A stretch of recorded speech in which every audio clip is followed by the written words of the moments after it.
the face that runs the place. Long live living. Goodbye and good night. Bang!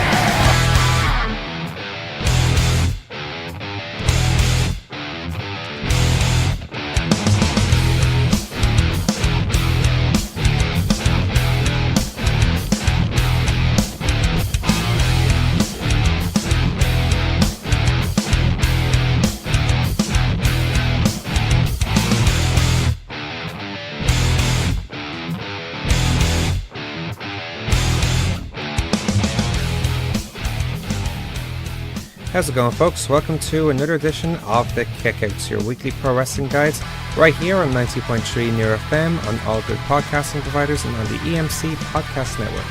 I'm Dave Cullen, and I'm joined by the designer of the Titus Worldslide roller coaster, Daragh Maher. Daragh, how are you this afternoon? Not too bad, Dave. Not too bad. Construction's going well on the roller coaster. It's a strange one. So, what you do? It's pretty simple. Right. You start from a height, and then you go down the height. But see, at the end of it, you're thrown from your seat underneath a massive ring where there's a nice pillowcase waiting there for you. There's a collection of, those foam squares, foam square pits? Yeah. It's one of them. Okay. Straight into it. No tables, no chairs, no nothing? Yes. Maybe a ladder? Yes, but they're foam tables that you go through. Oh. And foam chairs, yeah, health and safety. Okay, cool. So health and safety. That's good. Who knows? You can make a water slide out of that. Well, let's baby steps, Dave. Baby steps. One step at a time, well. Exactly. Okay. One roller coaster at a time. Either way, Okay. One foam box at a time. One fall at a time. But then again, one slip. But then again, that slip will be looked back for quite a long time.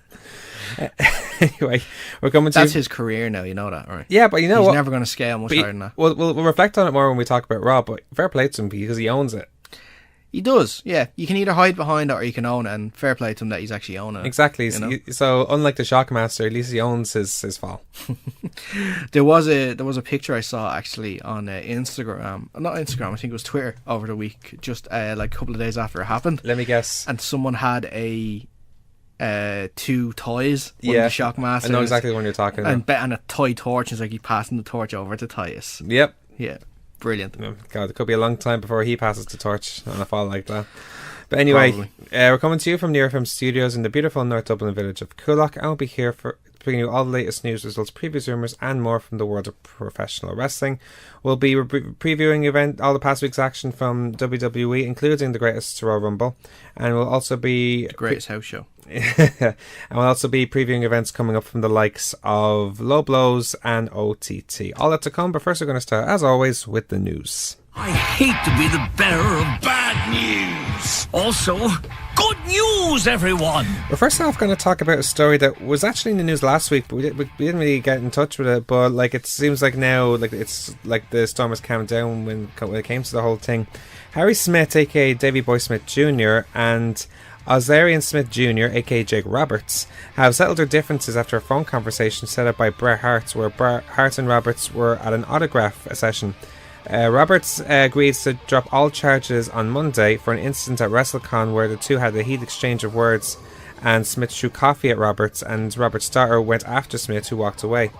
Smith, who had been upset about things Roberts had said about his father on a podcast with Roddy Piper, both privately apologised to each other over the incident, and Smith agreed to do a public apology, which he did before his IWGP Tag Team title match at Kumamoto, Japan, that took place early Sunday.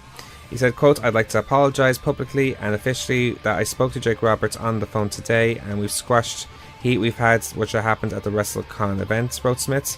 "I apologised and said I would apologise publicly as Jake agreed he would be dropping any charges pressed against me. I'm a man of my word and I'd like to say sorry to any fans that I stressed with the situation. Also, I wish Jake all the best and glad we have squashed the heat. I actually had spoken to Roddy Piper before he passed away about the podcast Jakey did. I'm certainly glad we worked things out, as Roddy died not long after." So we heard about this news yesterday. We didn't report it, but at least now it's out of the way. It shows an example of how sometimes squash on the table, that's that. Yeah, I'm glad that it was dropped in. I never heard the podcast. I don't know how good or bad. Well, obviously they weren't good comments that were made by Jake Roberts, but But I'm guessing Jake was only portraying his opinion maybe on it. I think Harry Smith or Davey Boy Smith Jr., whichever one you want to see him as, going as far as wanting to throw coffee over him as well after it's not right. Yeah. It's not right. At least he owns it, as you said. Like he made his apology for it. Like, you know, so. Like, well, doesn't by the sounds of it, doesn't seem as if though like he was badly hurt from it anyway. Either way, like. So either way, still throwing coffee over someone it can burn. It's a D move. It's a dick move. The D move. It's a dick move. So either way, like it's sort of, and that's cool. Like and fair play to Smith of how he apologized, even acknowledging it on New Japan as well. Like, which you didn't have to do. Like, because like imagine someone like a wrestler who would do something like that, which is well, he kind of had to do. I bet it was in the terms of the dropping the charges. Maybe. That's I want fair a public enough. apology if you want these charges dropped. Yeah, but either way, like it's he took away, he used his kayfabe to do it. Like, so regardless of it, like, you know, which imagine not every wrestler would probably want to do that. Yeah. Like, imagine New Japan are very flexible about that stuff, and to be fair, they seem to let everything slide. Like New Japan, Yeah, once you you wouldn't wrestling, see anything like that in a WWE ring. that's the thing. They let Never. everything slide. Once you go out there and Yeah. wrestle, that's the important thing. Yeah. But that's another story. Anyway, we'll move on from that. Anyway, some news concerning a UK talent now that's finally a full part of WWE. Yes, after regularly appearing at NXT house shows and on television for the past year, Danny Burch is officially back with the WWE on a full-time basis. Burch, who is also known as Martin Stone outside of WWE, revealed the news during a speech at Beyond Wrestling show in Worcester, Massachusetts last Sunday. Revolution Pro Wrestling had previously announced that he wouldn't be able to make their May 11th event at York Hall. Burch was in WWE developmental earlier this decade before being released in 2014. He later did enhancement work for the company and appeared in last year's United Kingdom Championship tournament, of course losing to Jordan Devlin in the first round. In NXT, he was put in a tag team with Oney Lorcan after they faced each other a couple of times on TV. At the latest set of NXT tapings, Burch appeared and, along with Lorcan and Pete Dunne, was involved in a feud against the Undisputed Era. The next tapings, of course, will take part at Full Sail University this coming week, May 9th and 10th. I'm enjoying Danny Burch actually in NXT. Like, the matches he had with Oney Lorcan were probably some of the most underrated from last year, and it's great that they actually would make a solid tag team. If WWE gave them enough of a push, they did very well. Yeah, possibly. We'll see what happens. It's like obviously a few people are upset that Oni and Danny are going to be teaming with Pete Dunne against the Undisputed Era, and it's not going to be British Strong Style as we'd like it to be, but it's still a good team nonetheless. I have a funny feeling that the reason they're doing that is to save British Strong Style down the line. It anticipates them later on. So having someone like Burch and Lorcan, which in a way, like, I'm not saying anything bad towards them too, but like obviously the hype is towards British Strong Style teaming up, and there's having hints of it here and there in house shows. I don't know if you noticed, but they had, I think, Undisputed Era against British Strong Style at some house shows. I don't know where they're at. I think somewhere in maybe the UK actually. I think there's a match. Unless well, they're going to be appearing at the UK tournament. They could start the feud then, maybe. Possibly. They could be waiting until that happens. But that's not happening until when? June or something, is it? I think so. Yeah, start of June, I think it is. Yeah, it's June. Yeah. It's not this one's anyway. So No. I'm aware of anyway. So yeah, they could be waiting until then. We'll see what happens though. Indeed. The next takeover isn't till what is it? They're doing a takeover in Chicago again. Yeah, aren't it's they, for Money in the Bank. It's weekend. next month for Money in the Bank. Yeah. So We'll see what happens. Indeed, so that'll be a good bit. But again, like, it's awesome for Burch, like, who seems to be, again, one of these guys, like, I think from what my understanding of him, like, he's one of the guys who's probably the real workhorses in the UK. He probably knows so much about the business as well. He's got a great mind, a wrestling mind too. That he can offer like advice to any of the younger guys going up as well. Especially Exactly. if he was helping the developmental side of it too. Yeah, so he's one of those guys who you want to see do well. Like, you know, like WWE very smart to keep him around. Absolutely. Sure. So I think it's cool that they're invested in him now as well. We'll move on in the meantime. Showtime Sports have revealed the premiere date and released a trailer for their upcoming documentary on Mauro Ranello. The film, called Bipolar Rock and Roller, a reference to a nickname that Ranello gave himself earlier in his career, focuses on his time in broadcasting and his mental health challenges he's dealt with. The documentary will debut at Showtime at 9 PM Eastern Time in America at May 25th, which is part of Mental Health Awareness Month, which of course May is Mental Awareness Month. It's, I think, not just in America, but in around Europe, around the world, as far as I'm aware. It's a worldwide one, yeah. Yeah. He has said, quote, "I've always tried to do my best to bring awareness to mental health issues," Ranello said. "Over the last several years, I allowed my best friend, Haris Usanovic, to film me at my lowest points as well as at my highest. The idea is simply to show others who suffer that they are not alone, and that even when the outlook is bleak, you can overcome and achieve success. Mental illness is a life sentence. There is no curse, but it doesn't have to be a death sentence." Ranello currently does play-by-play for NXT, Showtime Boxing and Bellator MMA. He has joined the NXT announced team last June, which came after a severe bout of mental health issues and him leaving SmackDown amid allegations that he was being bullied. So it's really interesting to see because, and fair play to him for doing it, because having known a few people who I'm very close to who have mental health issues themselves, and that allowing his friends to portray his good and bad points, I mean, I think this will be a huge eye opener. Yeah, I agree. I think it's going to be a really, really interesting view. I'm very interested to see how it goes in terms of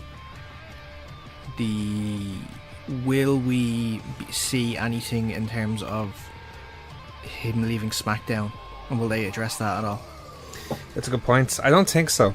Like, I imagine it'll talk about. It mentions that it talks about the early part of his career, as opposed to everything else. Like see how well he's doing now. Like, I don't think so. Like, to be fair, it's not the documentary. I don't think has anything to do specifically with WWE. So maybe. I kind of hope they do. I would so? like to see it addressed. Maybe. Imagine if he's been filmed over something that has happened, then maybe then. Mm-hmm. So. Be interesting to see what happens, but because I'm sure that was definitely a low point. It had to be. If obviously what we thought happened.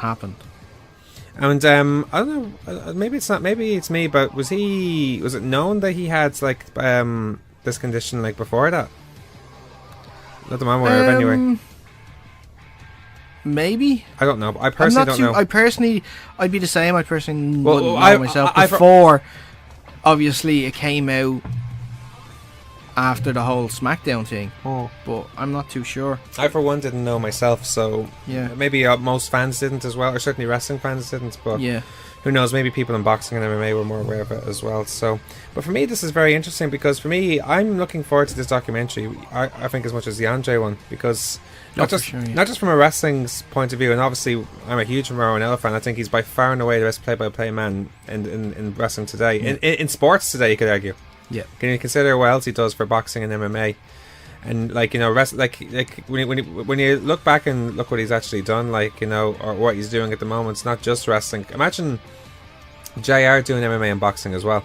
Wouldn't back work in the day, but it works for him. Oh, now it does, of course, And he's so good at like every time you watch a fight or a wrestling match, like his commentary adds to it so much, especially when he screams to the top of his lungs with it. Like, so for me, this is a huge one. Yeah, and ends up speaking with Italian dialogue, like "Mamma mia."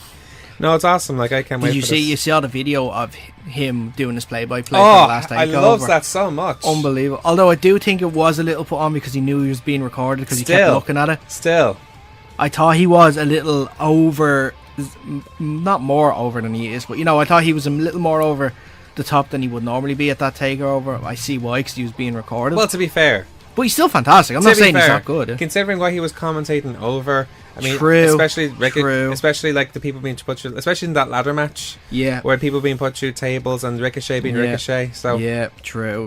Like, we saw spots from Ricochet that I haven't seen from him. And I did like the fact, like, I love the fact that he goes that mental over like Ricochet, because technically that should be the first time he's seen him, if you know what I mean. Obviously he has seen him before, so it's a very personal look of it as well.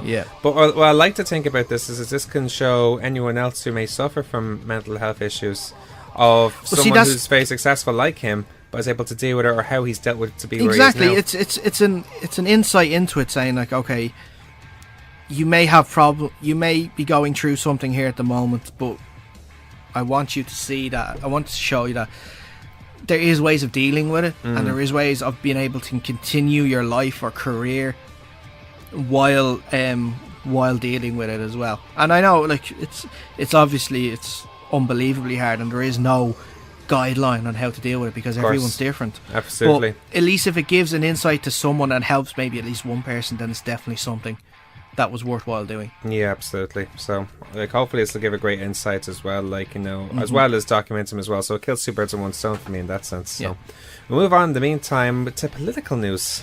Yes, while there are still provisional votes to be counted, Glenn Jacobs, otherwise known as Kane, has declared victory in his bid to become the Republican candidate for mayor of Knox County, Tennessee.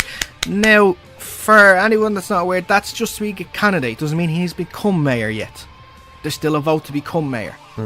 So there's still another vote to go. But anyway, Jacobs ended on Tuesday with a 17-vote lead over second place finisher Brad Anders with 100% of precincts reporting. He received 14,633 votes to Anders' 14,616. Bob Thomas came in third with 11,296. There are 43 provisional ballots remaining, with election officials set to decide if they're eligible to be added to the count. Of those votes, 38 are due to the voter not having a record of registration, 4 are due to not having photo identification, and 1 person had to vote by paper because of a problem with the electronic system. The provisional votes will be counted this Thursday. Anders is yet to address the subject of a recount. Jacobs' campaign declared victory after this week's results. Glenn, along with his family, volunteers and supporters, declare victory in a hard-fought Knox County mayoral race this evening. Together we won, tomorrow we move forward. Jacobs himself also sent a message to everyone who supported him. Thanks to everyone who helped me with this historic victory, the people who cast a ballot for me, my great team, my wonderful volunteers. Looking forward to victory in the general election. The general election will take place on August 2nd, and the Republican candidate will be the overwhelming favourite to become the next mayor. While this isn't always an accurate representation of how the general election will turn out, Democratic winner Linda Haney received 4,250 votes this week, over 10,000 less than Jacobs. Jacobs didn't travel to Saudi Arabia for last Friday's Greatest Royal Rumble and had been making his final primary push over the last few days. His most recent in-ring appearance was the Andre the Giant Battle Royale, of course, at WrestleMania 34. Congratulations to him. I mean, it's a huge accomplishment for any someone. Imagine. Is there any other wrestler who was involved in the business in any way, shape, or form that ever tried to office, or at least successfully ran for office? Not successfully. Rhino tried. He did. He failed. Booker T tried. Booker T is in the process of trying. Oh, is he? Yes, he's in the process of trying. On the way of that. So we don't know about that. Other than that, Jesse Ventura, of course, he's the most successful. He was governor of Minnesota, I think it was, wasn't it? He could, looking back, actually, he could have ran for president later on. Yeah, he could have. He lives in Mexico at the moment. Yeah, because he stay off the grid. Yeah, and he's smart to do that, because I think he understands from being governor and what you lose and what you gain from it. And for me, it's just not for him. Mm-hmm. But when you look at the presidential run last year, or not last year, but when it was between Hillary and Donald Trump, he could have easily been in there. If there was a third party, or something. There is a third party. Well, exactly. Well, if he was in the third party, the Libertarians tried to get him in. That's a different story. You still wouldn't have won, though. You wouldn't have won. Who knows? No, you wouldn't have won. Unless you're one of the two major parties, you're not going to win. Yeah, but here's Donald Trump though, making wrestling remarks to all the candidates. Here's Jesse Ventura, who was a wrestler, who knows that game. Yeah, I know. Look, you can have The Rock in 2020 when he runs for president. Well, what about Oprah?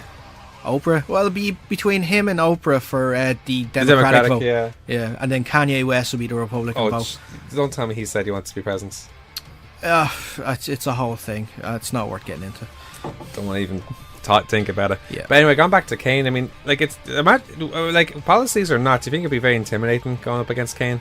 Let's bear in mind he's 6 foot. He's almost 7 foot.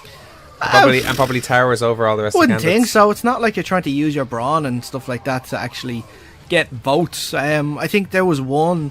I think it was his Republican opponent. Who tried to do videos of tried to send out a video of saying he played a wrestler as Kane. Kane buried his own brother alive. Oh, really? He tried to kill his own father. They actually he threw people off the top of balconies. Wait. Do you want this man to be your mayor? Was he actually being serious about that? Surely I not. can't guarantee yes, but the video looked really funny, and knowing Americans, that they probably try something like this. Well, it's probably just a parody then, if that's the case, where it just shows voters, listen, this guy was in like a circus, like profession, like wrestling, or that would be probably his perspective. Yeah. Like, you know, why don't you want someone who has a serious background, good family background, all this usual BS Yeah, before but he that. actually does have a good family background. Though. Yeah, it's a thing. His wife, and his, I think he has 3 or 4 kids. Something like that now, yeah. So Either way, congratulations. So, who knows? Exactly. So he's now going to become the devil's favourite mayor. the I like the ring to that, actually. devil's favorite mayor. Yeah. Like that. We'll move on in the meantime with news concerning New Japan again, where Chris Jericho may be heading back to New Japan sooner than you think. It was reported just only yesterday afternoon or earlier on this week, actually, that Chris Jericho will be heading to Japan to participate in the upcoming Wrestling to Dontaku events that will take place over the 2 days. The report said that he will appear to set up an angle for next month's Dominion show on June 9th in Osaka Joe Hall. Jericho participated in last year's Wrestle Kingdom 12 events, losing to Kenny Omega in a no disqualification match. The next night at New Year's Dash, Jericho jumps to see Naito after a match, and the two went at it. Since then, Jericho has largely disappeared from the pro wrestling scene, focusing on touring with his bands. He most recently worked the Greatest Royal Rumble event at April 27th.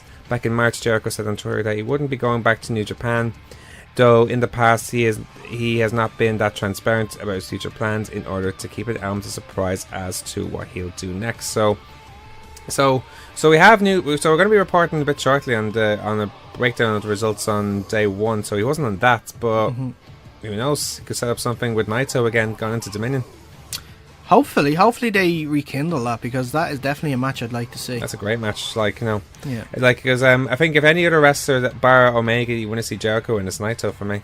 Yeah. Because Naito, I think, is one of these guys where I feel he has that sort of gimmick and that sort of like that. That's why he's one of my favorite wrestlers. Like, he has that tranquilo way about him where he taunts you, and he does it both sides very angrily. Like, he's more or less a face now. Yeah. As opposed to a heel. He's like the Stone Cold of. He's a tweener. He's more like the Stone. I like to see him as the Stone Cold of New Japan. Okay. In the sense that he's the anti-hero, but the crowd still cheer him. Yeah, because that's a decent comparison. And Yeah, the crowds in Japan are very relatable. I found them very relatable in the sense that, you know, he was thrown into the curve back in his Stardust Genius days, and now he's fighting back against the norm. Yeah. And the crowd appreciate him for that now. Yeah, very like Stone Cold. Like, here's a guy who's an anti-hero. he's just missing the beer. Happy doesn't need beer. He's just missing the beer. He can drink sake instead. Either way, like, it's something to look forward to. He can just drink Title Gold. Yeah, I didn't even know. We actually just discovered this before air. Last week, a couple of days ago, we became Intercontinental Champion. Yeah. He beat Suzuki. Beat Minoru Suzuki at a show I can't pronounce in Kumamoto, which mentioned David Boy Smith's there, and he won the title. So it's a shame that he won't be bringing that title now over to Dublin, though. I see what you mean. Yeah, suppose so. Yeah, but it's not on the news though. But speaking of Dublin, right? Obviously Suzuki's opponent, Keith Lee. The PWG announced that Keith Lee's farewell show is taking place this month. Oh yes, I heard about this. Bask in My Glory, it's called. Yep. Which is obviously adding fuel to the rumor, or to the rumor fire that Keith Lee is about to sign a deal with NXT. We hinted it last week, and we weren't sure at the start. Like, when we first hinted this, you said no, absolutely not, no. I didn't think he would. I thought he was having it good enough. I thought he was enjoying working the indies, but I guess the chance to work in WWE and probably the fat stacks of money he's going to be getting probably outweighs it. Plus, when you look at the fact of how unique he is as well, like someone of his athleticism, it's becoming like an era now where that Bask in My Glory gimmick, if he keeps that in NXT, it's over. That's so over. It will work on the main roster as well as NXT, no doubts. Just Vince, look at what he's doing now. Please appreciate him. Yeah, he has all the potential. In 4 years' time, he could be WWE champion. Could be. Easily be. He could be the one to beat then champion part-timer Bobby Lashley. If he's a part-timer by then, you mean? Yeah. Who knows? Either way, it's exciting times anyway. So this could be the last time we see him in Dublin. as well. So Yeah, exactly. And I'm delighted that I'm going to get the chance to, because he's been here a couple of times, and I actually haven't seen him live. have you not? No. I've seen him twice, at least twice, I think. Where, like, the Tivoli shows, I didn't see him at. So I see him. It was him again. It was him, Donovan Dijak, and I think Sammy Callahan. That was the show I was meant to go to, but I was sick. And yeah, and they faced, I think it was the Angel Cruisers and someone else. Oh, for the life of me, I don't remember. Might have been Pete Dunne, actually. Was it? No, I don't think it was. Could have been. Pete Dunne. I'm not 100% certain. Yeah. But and then obviously that amazing match with him and Speedball. That's the best match this year. Homecoming show, It's yeah. probably the best. Actually, no, Are they the only 2 shows that he's been at? He's been at more, though. Hasn't he? that I'm aware of anyway. Excluding the Belfast shows as well. He'll be contenders as well. It's him and Shane Strickland against the Big Hangovers. Yeah. That's a match I'm looking forward to anyway. So I'm happy to see that because I'll be missing Lee and Suzuki. But Yeah, I I'm will- sorry, Dave. I'm not complaining. I didn't mean to bring it up. I'm not complaining. okay. I'm not complaining. No, you're doing it for good reason. Exactly. We'll move on anyways to sorts of political news in a way, but not so much involving politics of running a country, but more so the response to a certain act in a certain events. If you like. All right, then. So let's just read the story instead. You shall do I? that. Okay. In the aftermath of the Sorry. Greatest Royal Rumble So I had no idea how to approach that on the switcher. But go on. In the aftermath of a Greatest Royal Rumble segment that played on tensions between Saudi Arabia and Iran, Arya Daivari has issued a statement apologising to anyone who was offended and revealed that he received death threats for his character's role on the show. During an appearance this past Friday, I portrayed a character and played the role of the antagonist, no different than to what other actors do in a movie or TV show, Daivari wrote. That character does not reflect my personal views, and I apologise to anyone that may have been offended by the skit. I have an incredible amount of respect for the great people of Iran, and I'm very proud of my Iranian heritage. Thank you. Daivari then responded to someone who said he shouldn't have needed to apologise, saying, unfortunately, some people took offence to this, despite it being pure entertainment. Some threats were made against my life. I wanted to put this statement out to clarify where I as a person stand compared to my TV character. While he received criticism from both sides, Daivari didn't address where the threats came from. The segment featured Daivari and his brother Sean. Sean? Really? Sean Daivari, yeah. Because he was originally called just Daivari back in the day. I didn't know it was Sean. Okay. Interrupting 4 people who attended WWE's tryouts in Saudi Arabia, the Daivari brothers entered with the Iranian flag, insulting the trainees and praising Iran. The trainees stood tall after sending both Daivaris out of the ring. Yeah, like that was like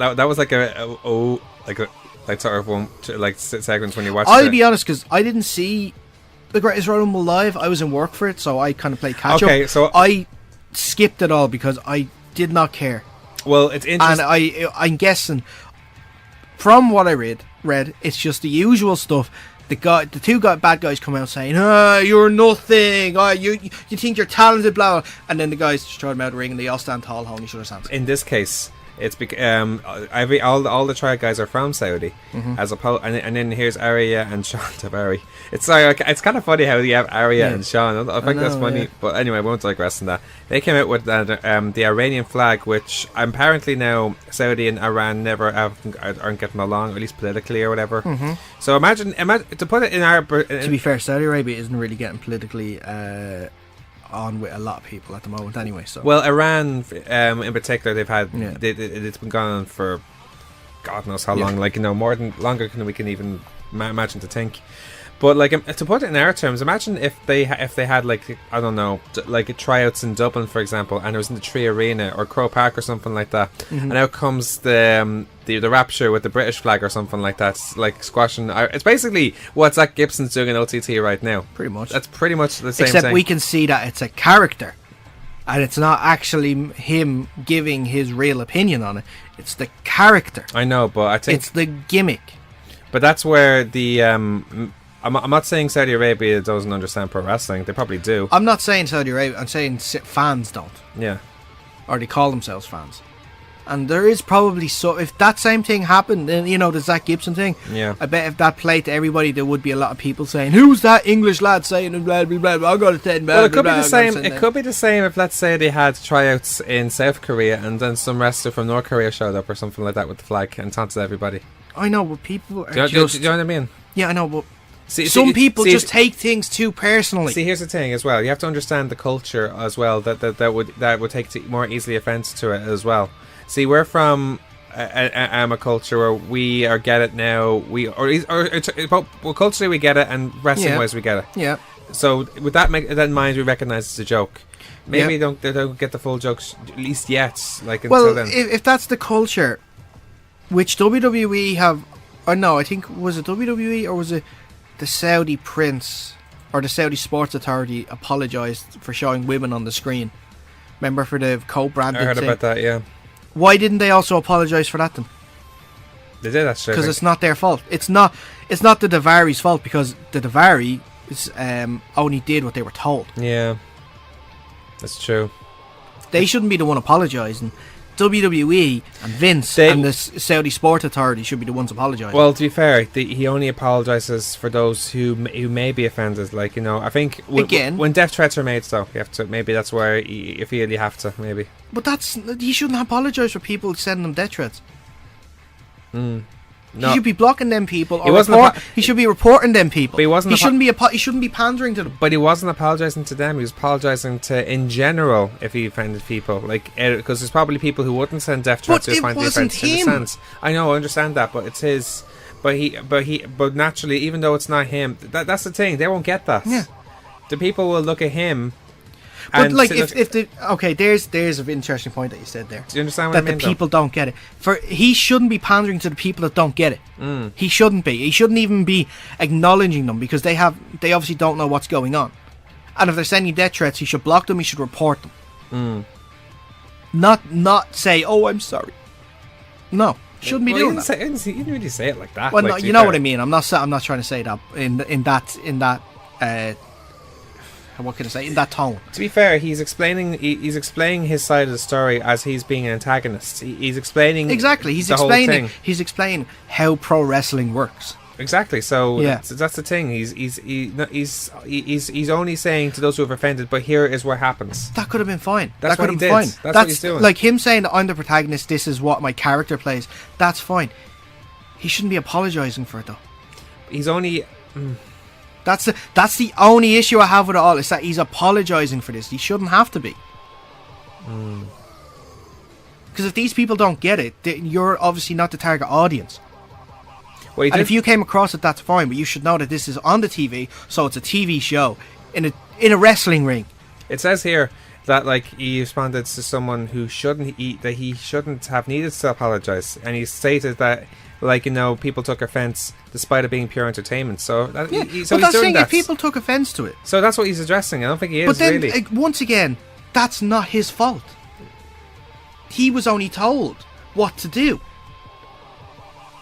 That's like, if he felt like this, then he should have said to them, like, if he felt strongly enough about this, then he obviously would have said something along the lines of, he probably would have said beforehand, saying, look, listen, this is the character I'm asked to portray. Yeah. That this is not me. Yeah. He shouldn't have to apologise for something. He didn't make up the skit. Yeah. Now, if he made up the skit himself, that's fine, and he needs to apologise for that. That's okay. It doesn't seem like he's apologising. Look, I'm just having a second read of what he says, and it actually seems like he's not saying that at all. He's actually not apologising at all. He like he's basically explaining the character, making it clear what's happened, and explaining like in the day, you're making a threat of my character, not me. So in a way, I think, like the thing, if you're making threats of like the character and stuff like that, that's different. Block, report. Yeah. No, sorry, just block and report. Yeah, don't apologise to them. If it's personally, or if it's his real person, that's a different story. Like, absolutely. We'll move on in the meantime. We'll finish off the news with. How did we get into such a heated debate over that, by the way? I think because how did that happen? Well, I think over that, like, I for one misread it because I thought he did apologise. Yeah. So I think I was trying to explain to you what I read it. Oh, wait, no, hold on. He actually didn't apologise. He did though. He said, I apologise for anyone I offended. I know, but he also stated as well. I just believe that he shouldn't have to apologise. That's all. Yeah, but anyway. But anyway, we'll be here all night. New Japan held their first night of the Wrestling Dontaku card in the Corkin Hall on Wednesday. Significant results included the Young Bucks and Marty Scurll defeating Bad Luck Fale and Gorillas of Destiny to win the Never Openweight 6-man tag team titles. All 5 members of Los Ingobernables de Japan beat Suzuki, Sabre Jr., Takumi Shinoku, El Desperado and Keimaru. After the match, the Young Bucks made a challenge to Sanada and Evil for the IWGP Heavyweight Tag Team Championships. I think they super kicked Sanada, I think, at one stage. So Sweet. So should be interesting. Kazuchika Okada and Will Ospreay defeated Hiroshi Tanahashi and Kushida. All of them have evolved in title matches, I think, in the next cards, where it's Okada versus Tanahashi and Ospreay versus Kushida. Cody defeated Kota Ibushi in a Wrestle Kingdom 12 rematch. And Kenny Omega defeated Hangman Page 1-on-1. So still all the civil war involved with the Bullet Club. Apparently there's a new episode of Being the Elite. I haven't seen it yet. There's though. a few. There's 2. There's a couple. There's 2 out. They're not Being the Elite episodes. They're teasers. It's like season 1 ended and season 2's beginning. It's like it's like them all doing their own thing, and then Flip sees everyone alone, so he goes to the Young Bucks saying, I gotta get everyone back together. So it's going to be like Flip's journey to try and get everyone back on it. And then he do another one called a table read. So it's like, you know how in a TV show all the actors have a table read together? I see. And he got an insight into who they really are and stuff like that. And Class. they were taking the piss out of it. They were trying to say, like, Marty was complaining to the book saying, can I stop being an English character? in an American accent saying, I'm not even English, can I stop being... Hangman Page was saying, can I stop doing dick jokes because my family watched the show? I don't even know what numpty means. What was the other one? Cody was like he was acting like a really nice guy. I was like, can I stop being the bad guy? I really want to be the nice guy and stuff like that. Oh, he's pure Snow White. And then Flip was at the thing, put up his hand and asked a question. So like, can I be booked for All In? And Cody was like, you know, I love you. You're one of my best friends and stuff. But my character hates your guts. So you're not being on All In. No. It was really good. You should watch it. Oh, can't wait to see it. Anyway, on that note, we'll take a break. When we return, we will start our results of the week with WWE Greatest Royal Rumble. You're listening to the Electronic Media Collective Podcast Network. Yeah, it's a mouthful. For more great shows, visit electronicmediacollective.com. We're back here on the Kickouts, your weekly pro wrestling guide. Now let's continue on our show now with our results of the week. Oh my God! What the hell is going on? Oh my God!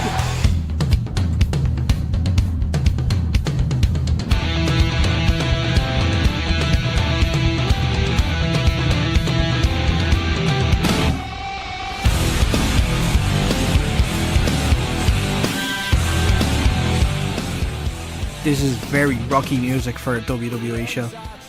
But then again, you're familiar with that stuff with NXT though, wouldn't you be? Yeah, so if it was an NXT show, I'd be all okay with this. But for a main roster WWE, no, it's not poppy enough. But it's a house show.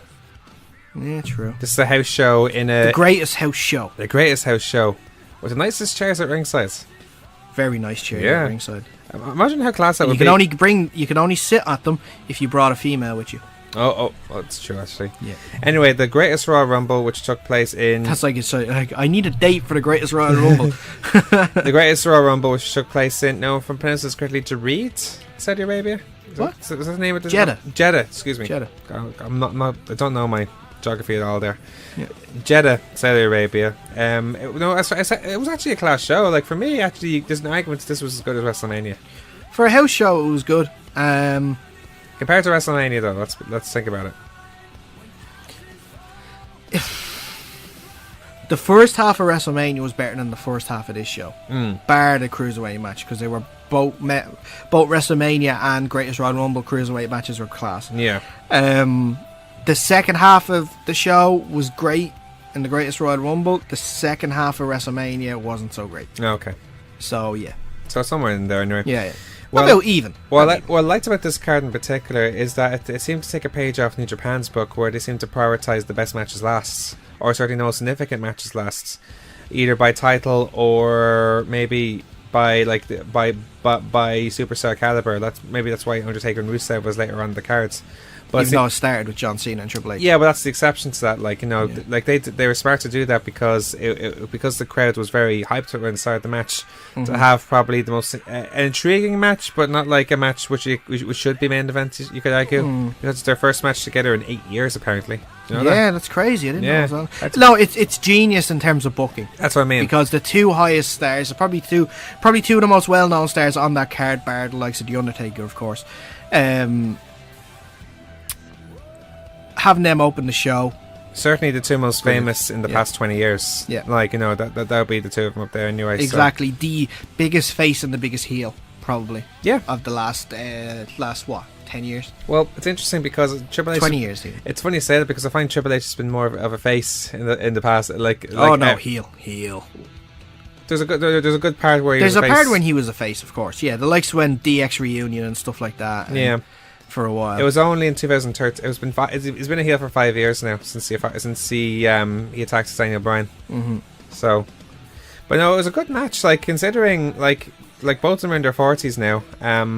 Just in his 40s now, Cena. Yeah, he turned 40. I think Triple H is 48, just close to 50s now. So 47. Yeah. But no, this was a class match. Like, you know, they got the crowd. The crowd are really into it. Like, especially when Triple H was doing the John Cena impressions at some stage. Yep. Triple H just mastered the dab as well. Did you see that? I didn't see the dab, actually. Did you not? No, I missed. No, I put it up on the Twitter page as well. Oh. He did a dab while he was in the STF. Oh God! Oh yeah. I can't believe I missed that. Yeah. But I'll show it to you when we're on the next page. Okay, grand. But, you know, it shared the mega pop at the start to have that match first, which is why it probably made sense. And it was a good match. It was a smart match. And then, you know, the great thing was as well. What? Pyro. Yay! Pyro. Well, considering the money they made for that event, they could afford it. Exactly. Suppose you put about $70 million into the show itself. Seriously? Yeah. Wow. They got about 200 back. So there you go. So either way, it's a profit. But it was a smart match. Like it's one of those matches where, like, you know, it wasn't the greatest match in the world, but it was enough to get the crowd. It was a smart match into it. Yeah, exactly. Of course, yeah. So it's like a perfect match, like, you know, to start it off, like, so. Because it was kind of hard as well to get this match going, because there was nothing really behind it, nothing leading up to it, if you know what I mean. This was just a match that was made. Pretty much. Like a lot of the matches on this, really. Yeah. Well, not all of them, but not all of them. No, I wouldn't say all of them, though. But a good portion of them, anyway. This is one, but the one that definitely wasn't. Like, it almost feels like a bit of an indie card. It's like, or this is an indie match in that sense. Like, exactly, you know. Yeah. It ended anyway when Triple H. It was Cena who countered the second pedigree into the SCF. Was that what he did? The zap during that in the SCF during the end, or the first one? It was the first one. Oh, okay. Yeah. And Triple H transitions out into a crossface, but then Cena powered out into an AA, then hit a second one for the win. After the match, he cut a promo saying it was an honour and privilege to be here, and thanked Saudi Arabia for the hospitality. Yeah. And instead of the King of Kings from now on, Triple H will be known as the King of Dabs. King of Dabs. Yeah. And this is John Cena. I think he sort of made a hint about his personal life at the moment. Like he said, despite what I'm going through, it's still going to be here. Going to come. Yeah. So we didn't have to do that, but all the same, like he's there. We haven't seen him anywhere near sort of TV since that happened. So. Yeah. So he still shows up to work, and that's always been one of his best qualities, I guess. You know, Cedric Alexander against Kalisto for the Cruiserweight title. It's impossible for them to have a bad match. Like, you know, exactly. At this stage, great back and forth match, keeps the show's momentum of 205 Live going. Like that finish, though, that was a great finish. Where Kalisto countered a lumbar check, but then Alexander countered the Sleeve del Sol into a lumbar check. That was one of the best spots that night. So yeah, no, class match. Like really good back and forth. Like this is why those two guys like I think we were saying I was on Ian Kelly's podcast last week, and we were talking about how this is the sort of match where it's like sometimes the face versus face rivalry, like such as a Kalisto or Cedric Alexander or Cedric Alexander against Mustafa Ali. Like in a way, you don't need to build that up, or at least not too much anyway. Like just have a class match and go out there and do what they do best. Similar aspects to what you said with the previous match. It's like an indie booking. Where like these two are just put together for the match. There's no real build needed for it. Just let these guys go out and do their thing. The Raw Tag Team titles were on the line. The vacant Raw Tag Team titles on the line, where The Bar took on the unusual team of Matt Hardy and Bray Wyatt. I'm getting warmer to them now. The Deleter of Worlds. The Deleter of Worlds, I like that. Yeah. I'm warming to them way more as a team now. More and more I see them. Oh, them as a team works really well together, and their entrance is really good as well. Yeah.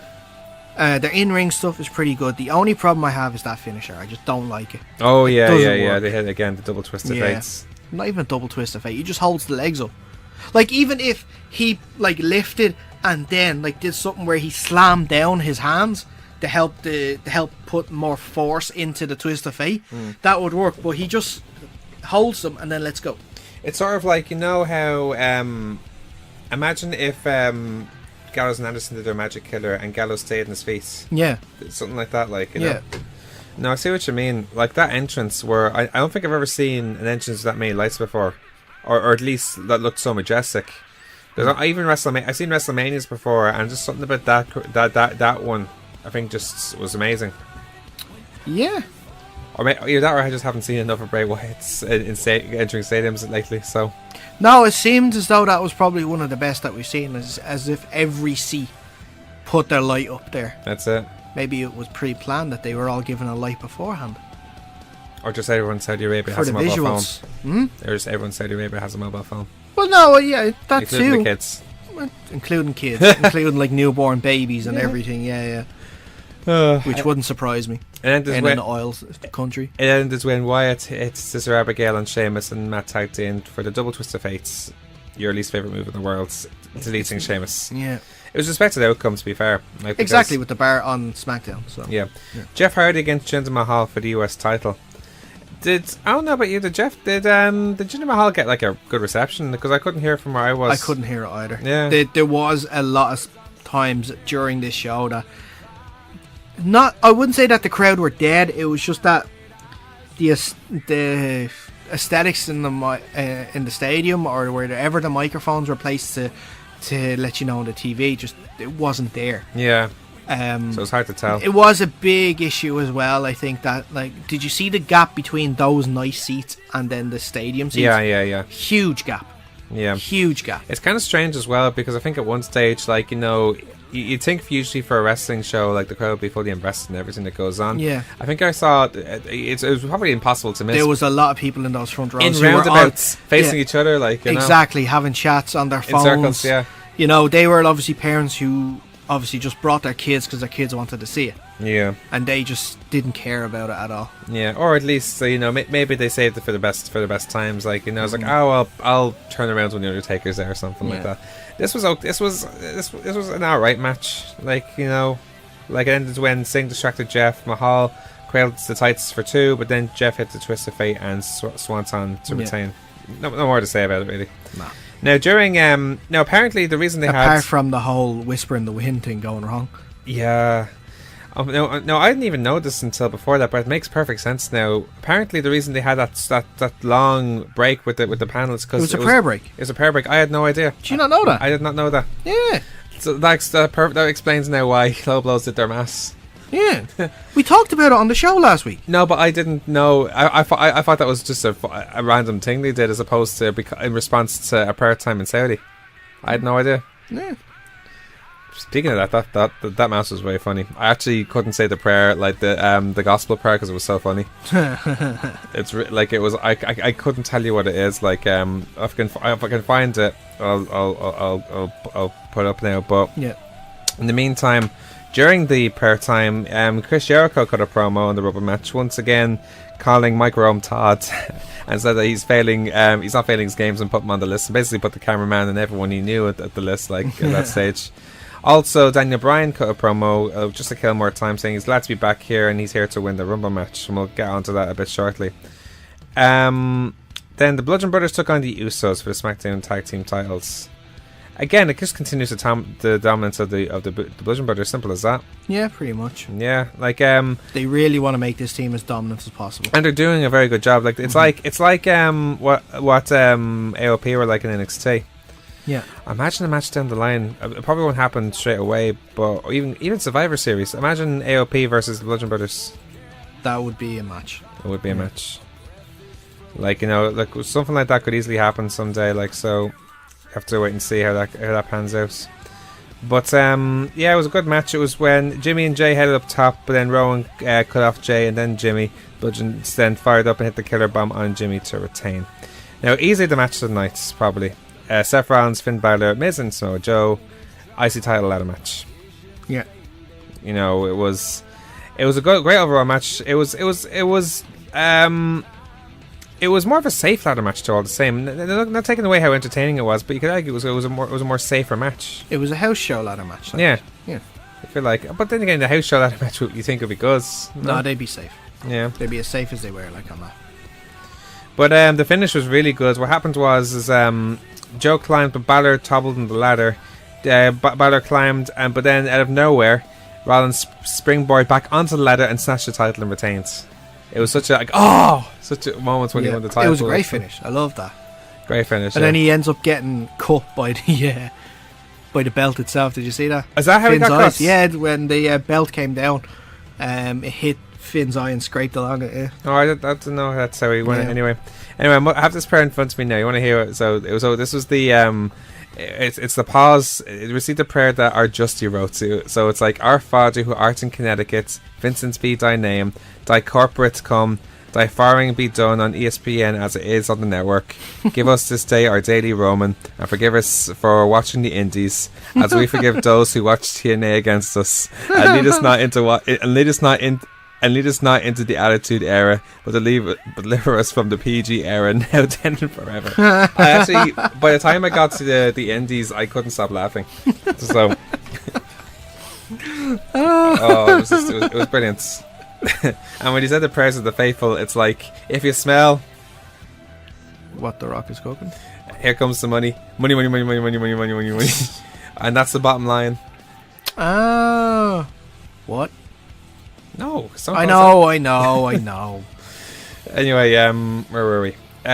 So then was that incident we talked about in the news with the Saudi trainees, and it was good. Like, so they're all actually, they're all pretty much, none of them have wrestled before, but a few of them had showed. You had this guy Facile who can really throw a roundhouse kick, for example. Mm-hmm. So who knows? If we down the line we could see him in NXT.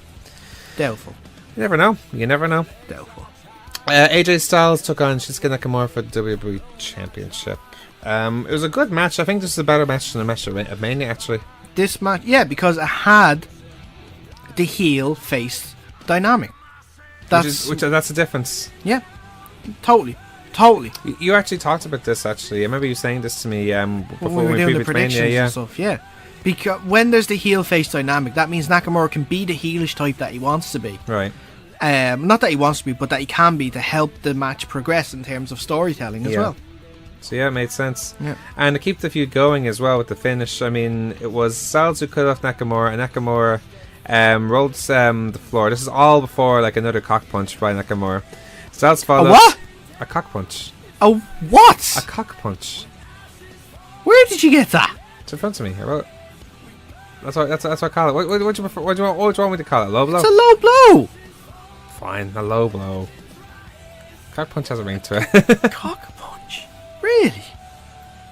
Yeah, like the only family jewels that Nakamura seems to have his eye on is the one between AJ's legs as opposed to one around his waist. Yeah. But Styles followed and tackled Nakamura over the announce table. They brawl to the floor and get a double count out, and it continues since then. Styles tried to work over Nakamura post-match and springboard onto the floor and wiped him out. So, good. And again, I'm enjoying this now. It can really, hopefully the next match can really deliver now, because like this could go well into certainly into Money in the Bank, like, you know, or like imagine that'll be the decider match. I don't know. I think this match on Sunday could be the deciding match. I hope not, personally. The Undertaker against Rusev then in a casket match. It was okay. Like, it was what it was. Like, it was safe. It was safe. Yeah. I mean, it is Taker. The one word to take away from the Greatest Royal Rumble: safe. Safe. And that's the one word you can take away from the Royal Rumble that kind of goes into all these matches. They were safe. The crowd loves Taker though, like, so like it's one of those things. It's very similar to Triple H and Cena, in the sense that, like, here's the big star and he's having a safe match like they had with each other. But the crowd ended up because it was Taker. Simple as that. Like, so it ended when Taker dumps Rusev on the casket, chokeslammed English then, and then tombstones him, and then they both went to the casket, praying softly. So, I heard some stuff during the week on a few podcasts, which I agree with. That this could be something big happening for Rusev, because Taker doesn't sell for everybody, but Taker sold for Rusev.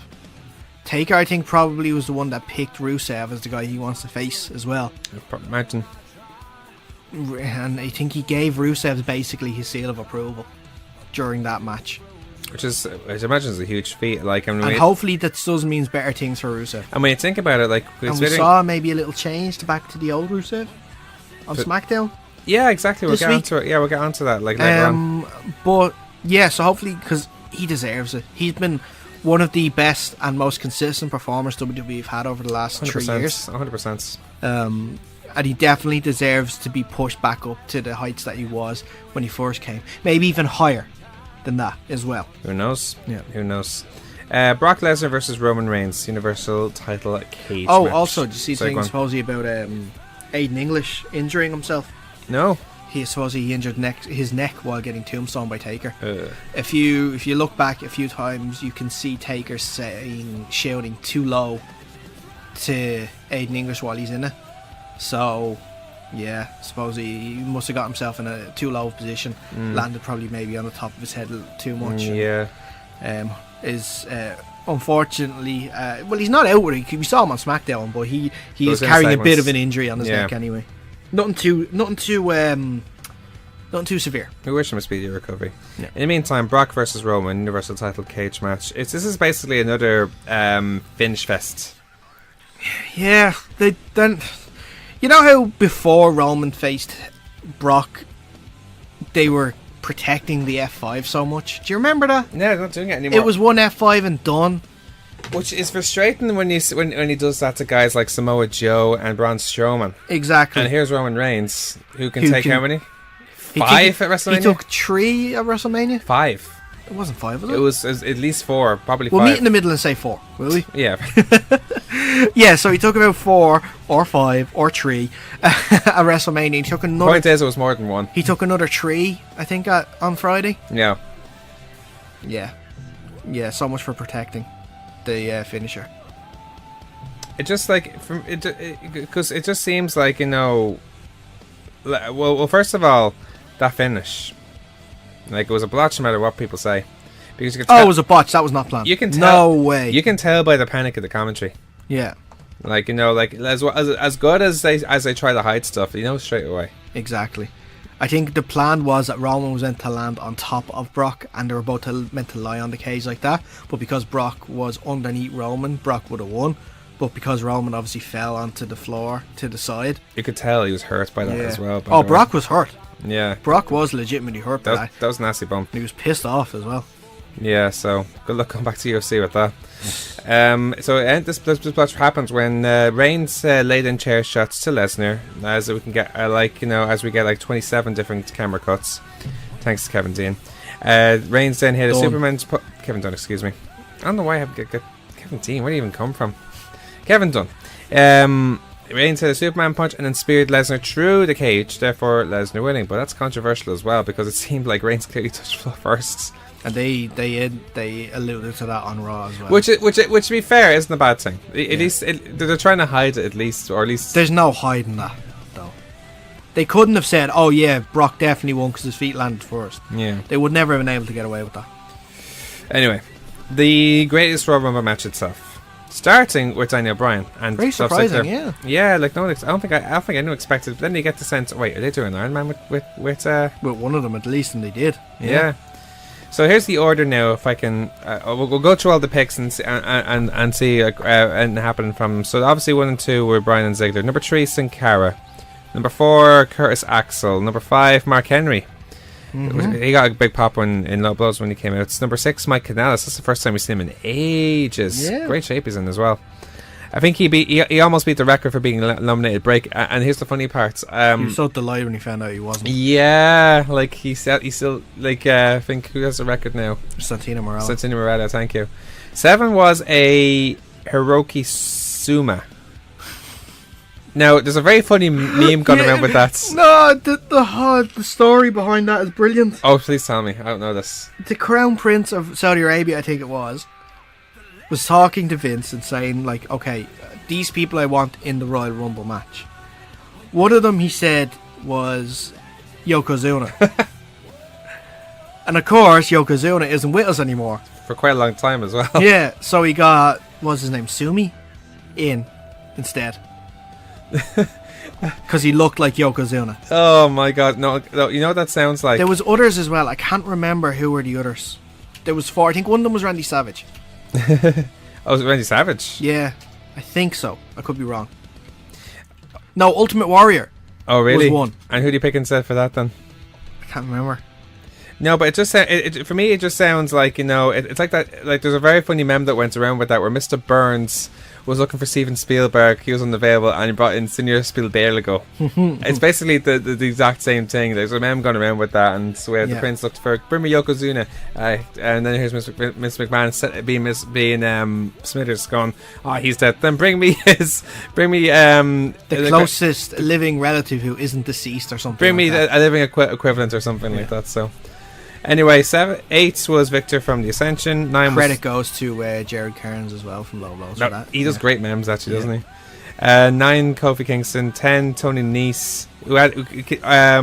10 was Tony Nese, who actually he's starting now. Actually, no, he wasn't at the match. He's not at the match yet. So we'll get onto it. Sorry. 11th was Dash from the Revival. 12th was Hornswoggle. Yeah, he was probably the biggest shock of the night, I think, as well. And he was the one that didn't go under the ring. Yeah. We'll get into that in a minute. 13th, Primo. Haven't seen him in a while either. 14th, Xavier Woods. 15, Bo Dallas. By the way, whose cousin, isn't it? Epico. Yeah. Follows us on Instagram now as well, by the way. Yeah. Just wanting to put that out there. Yeah. 16. 16 was only because we named the show after his cousin Colin, the Primo Taker. Yeah. That had to be the only reason. Do you really think so? No. I think it was before that, actually. What? No, he followed us after that. Oh, okay. Yeah. 16, Kurt Angle did the German suplex fest on everybody. 17, Dawson from the Revival. 18, Goldust. 19, Connor from the Ascension. 20, Elias. They got a bit of a reaction going. A little bit. 21, Luke Gallows. 22, Rhino. 23, Drew Gulak. 24, Tucker Knight from Heavy Machinery. Now the reason he was there, it was nothing to do with NXT call-ups. He was one of the guys dealing with the tryouts. Yeah, it was the same with what's his name? I'll say his name when he gets closer. 25th, Bobby Roode. 26th, Fandango. 27, Chad Gable. 28, Rey Mysterio. 29, Mojo. 30, Tyler Breeze. 31, Big E.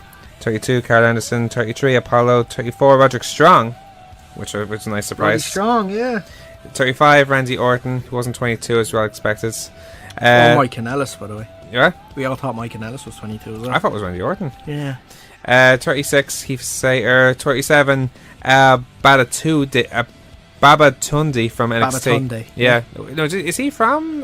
He's on NXT at the moment. He's But is he of Asian descent or? No, he's part Nigerian, part Polish, because he had the Polish and Nigerian flags on his tights. Oh, okay. Yeah. 38, Baron Corbin. 29. Guess who? 39. Good old Titus. Oh yes, Titus. Slipping slide. Now, to be fair, as much as this is probably going to be the funniest thing all year. In this case, he's not introducing a character like the Shockmaster did. So, at least in this case, it's just a mistake, and he owned it, as he says. It was brilliant. Just Corey's reaction throughout the whole thing. He couldn't stop contain himself, laughing. No, I couldn't either. We were all watching it, and I couldn't. Unfortunately, I didn't. Obviously, like I said, I didn't see it live, so it was kind of ruined for me. In terms of, I knew this happened instead of seeing it live. Oh, so I would have preferred to have seen it live and gotten the reaction there. No, it's funny. But he went clear. He slid like right under. Yeah, it's and there's so many. I was kind of hoping he'd come out the other side. And the memes are all over the place. I shared one on my own Facebook where it's like he was wasted in Grand Theft Auto or something like that. It was like the noise that comes from the last game. Yeah. Anyway, then there was Dan Mata, who was from NXT, Braun, Ty Dillinger, Kurt Hawkins. Dan Mata's a weird one. Yeah. He's not even on NXT that much. He hasn't been in NXT in over a year. Yeah. And he was supposed to have this big debut, and it was ruined by Samoa Joe. We haven't seen him since. Yeah. Kurt Hawkins, Bobby Lashley, the Great Khali, which to be honest with you, granted that it's in Saudi Arabia, it's not really much of a surprise. Mm-hmm. Kevin Owens, Shane McMahon, Shelton Benjamin, Big Cass, and then smart businessman Chris Jericho. And that was that, like, so. And the match ended then when Braun tossed Lashley and then Jericho and then Owens. Bryan attacked Braun. Kaz is also still in. Then Bryan looks to eliminate Braun, but Kaz takes him out with a big boot and then tosses him over after a 76-minute stint in the match. That, like, you know, so then the longest ever participant in a Royal Rumble match. In a Greatest Rumble match. In a Royal Rumble match. Yeah. Then Kaz and Braun brawled. Braun cuts him off and crouches him up top and then eliminates him, and that's that. So yeah. Overall, like, it was a good match. Like, it had fun moments. Like, you know, I like the fact that Daniel played the Iron Man in the match. Like, so, like, that's for me is like what made it good. Like, so obviously, Kaz eliminating continues the feud. Like, you know, yeah, and Braun winning it makes 100% sense. Like, so perfectly solid. It's one-time thing. And you know, it was. I enjoyed the match. Like, you know, the title. Like, I think Butch told me this. It looked like an Abracadabra. If Abracadabra had a championship belt, that's what it would look like. Think about it, the green leather. Yeah, with the palm tree on the side. Yep. So he's gonna have plenty. So doner kebabs all the way, lads.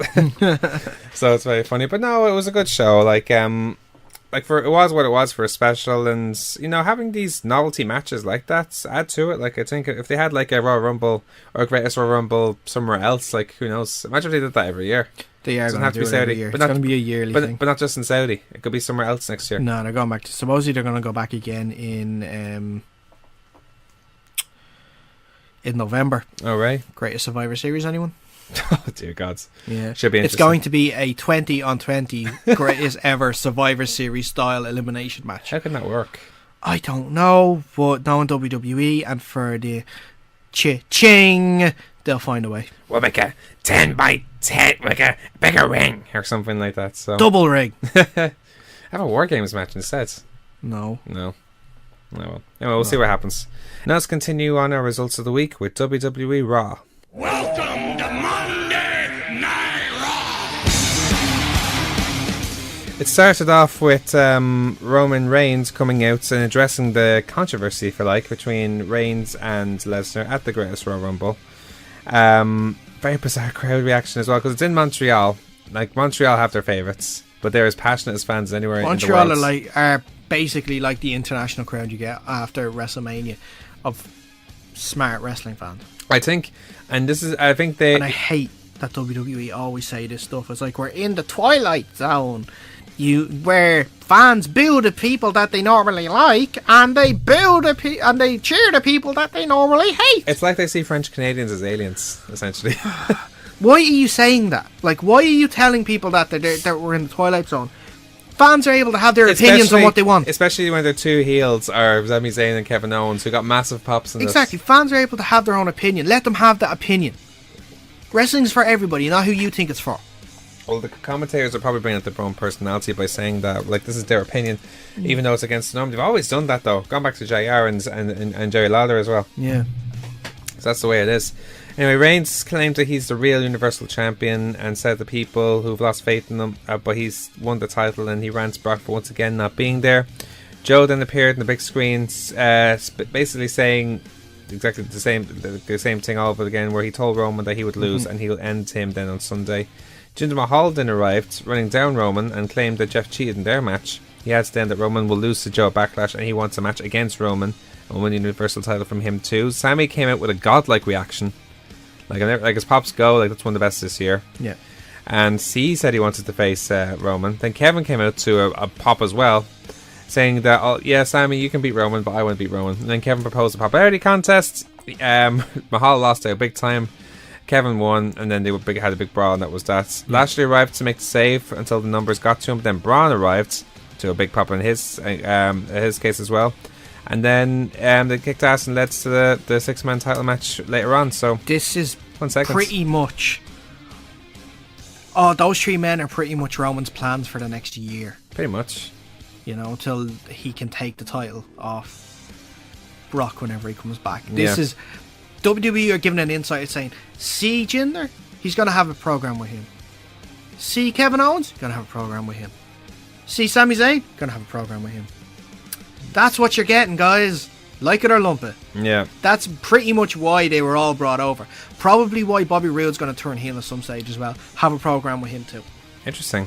Speaking of Bobby Roode, he had a match with Elias, where Elias was drinking special tea he brought from Saudi before arriving and putting over his performance at the Greatest Royal Rumble before Roode interrupted. The match ended when where it was actually a bit of an interesting finish where the clothesline followed, Elias escaped the DT and got a roll up, but Roode counted for 2, but then Elias posted Roode and fell to the floor in a heap when the trainers were brought out as Roode was having a throat injury.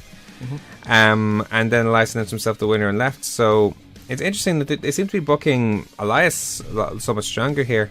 Yeah. You know, this is not really great for Bobby, is it? I'm not seeing... Well, the thing is, I'm not really fully invested with Elias just yet, though. That's the thing. But something like that I'll for be Roode. more invested in Elias when he starts getting a decent prolonged program, except apart from a few Raw matches, you know? Yeah. He hasn't had any prolonged programs which has led to a pay-per-view match. Yeah. He's just having these random sort of little tiny feuds for a couple of weeks. Yeah. You know? So unless it's... Well, this could be... Well, you know... Like, have him go up against Seth for a title. Put a title on the line behind it. It makes it more serious. Imagine Elias with a title playing the guitar. Brilliant. Because here's the thing, he's become one of the most over wrestlers in WWE, I think. Like I'm invested in his character, but just the feuds he gets into aren't there yet. Exactly. He needs a good feuds. I agree with you. AOP destroyed Jean-Paul and Francois. They basically said a promo afterwards that they promised to kill all the teams on Raw after that. Then Seth Rollins came out to a huge reception as well, saying that last month has been crazy, winning the IC title, defending it in Saudi Arabia, and coming back here on Raw. And he says he puts the crowd over, and then he says he does not want to be like Brock. He wants to be a fighting champion, but then claims that Roman is the real Universal Champion. I think he's defending his Shield brother there. Finn Balor comes out saying that he wants a title shot, and says that he was close to winning the IC title match, and he just beat him by this much until Balor brought up that they're now 2-2 in singles matches and wants a shot at the title. Ron says he's a fighting champion. If it's what he wants, he'll get. Axel and Dallas come out, still employed, and made their way out. They say that we all be fighting together instead and reveal homemade shirts with all their faces taped on them, saying forget about the Balor Club and the Shield. How about WWE's Four Horsemen? Now, to be fair, I like the spin they're trying to make with it. You know, I do. These guys shouldn't be as entertaining as they are. It's really good. That's the thing, and and I think that's what they're taking the opportunity to try and be as entertaining as possible, to try and sell that aspect of it, what else can you do with them, So I'm all for that. Balor and Rollins declined, kicked their asses, and then Balor laid down Rollins afterwards. Now here's the thing. Now with Rollins taking on the Miz at Backlash, do you think that that Balor could have some sort of influence and even possibly go heel? I hope so. Yeah, I do. I really do. We're talking about. This could be the best thing that Finn Balor could do in WWE. Imagine the Finn Balor when he was Prince Devitt when Bullet Club started. Which, by the way, the only reason why I don't think it will happen. Okay. WWE seem to be really behind this whole Balor Clubs for everyone. You can't have this Balor Club for everyone, program, gimmick, whatever you want to call it, going forward if he's a heel. That's true.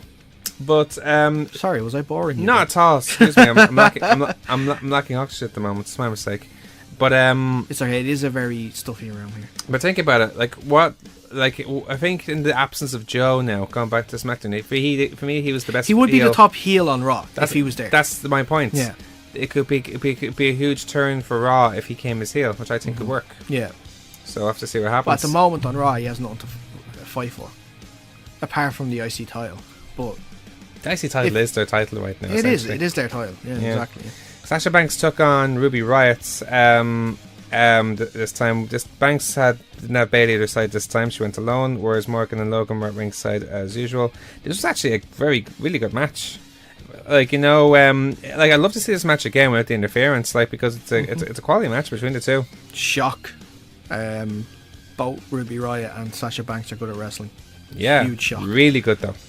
No, I mean, the point it's is not really a shock at all. These two are class. No, but I'm not saying that. I'm just meaning in the sense that the match they had together was class. Even the best wrestlers together don't have the best matches. In this case, it was. So I'm just kind of as simple as that. Where it was Banks who hit the knee strike and then cut her off, and that fall away senton for 2. Then Banks hit the Banks statement. Logan and Morgan broke it up and distracted the referee. Banks hit an apron Meteora and then went to the floor. That was a class move. Yeah. And then Banks on top after distraction. Ruby cuts her off with a riot kick while she was on top for the win. So Alexa Bliss came back with another moment of bliss. Another anti-bullying PSA from Alexa Bliss, burying Jax for her bullying ways, where she made a waitress give her a kids menu where she laughed with a turkey leg in both hands. So okay. It's great though. It continues it on making herself look like the victim. Then Titus was interviewed naturally about the slip and says that he said he loves when the plans come together before admitting that he just fell. But he hopes that but he got back that but he back up and hopes it inspires people, which it kind of did. Like God knows how many memes were made as a result of that. So he tries to see the positives out of it, which isn't easy for a situation where he embarrassed himself like that. Baron Corbin came out and then made fun of him.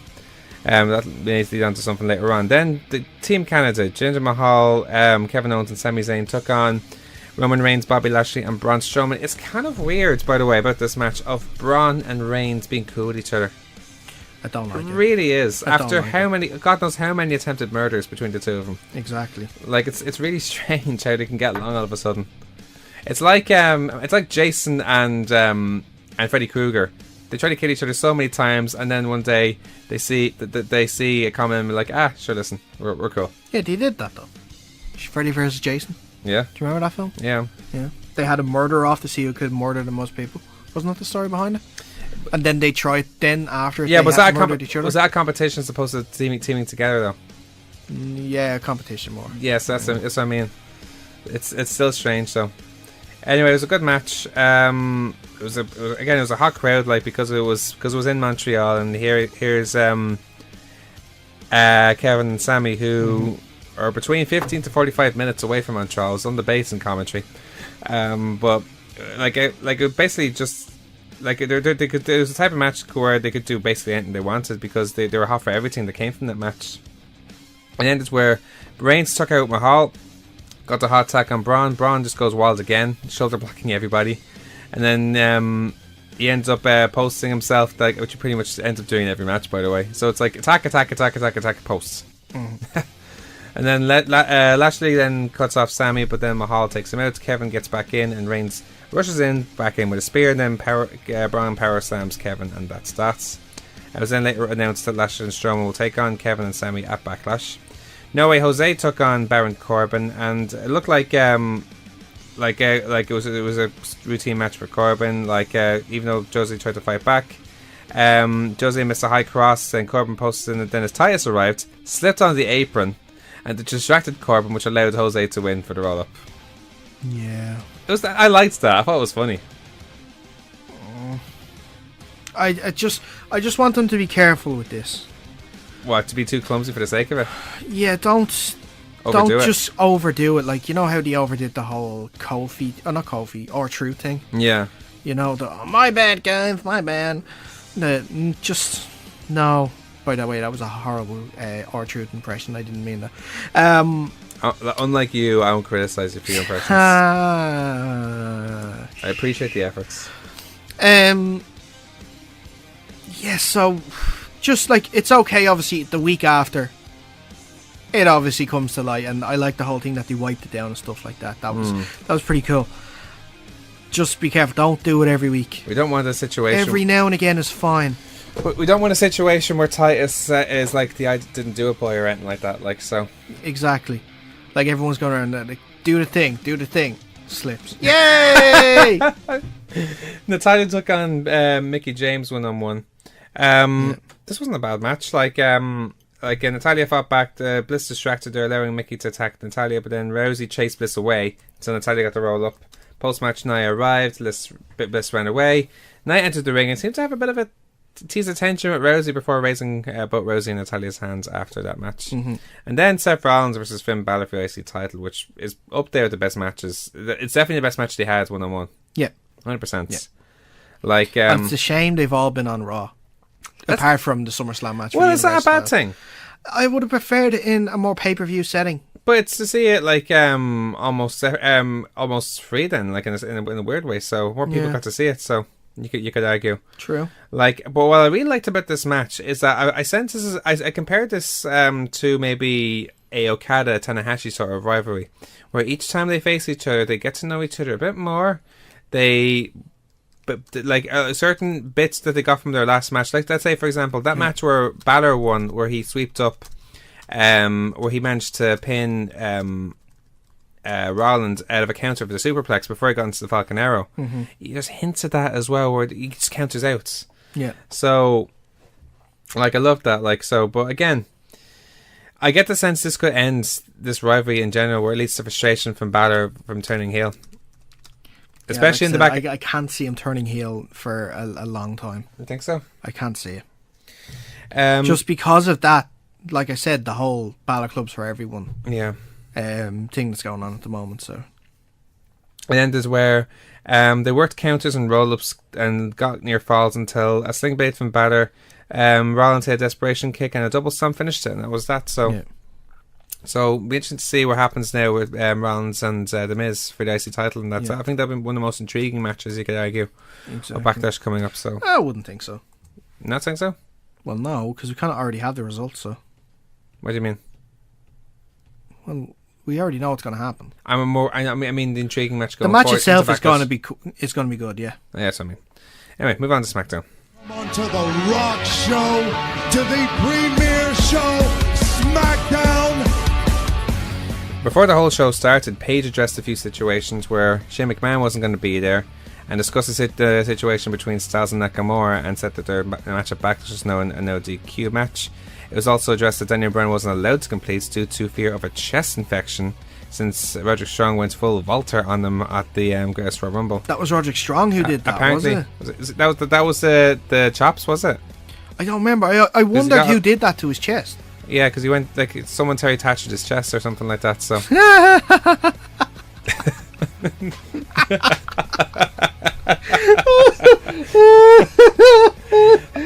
Actually, no, sorry. Which sounds better, Terry attached his chest or Johnny rocked his chest?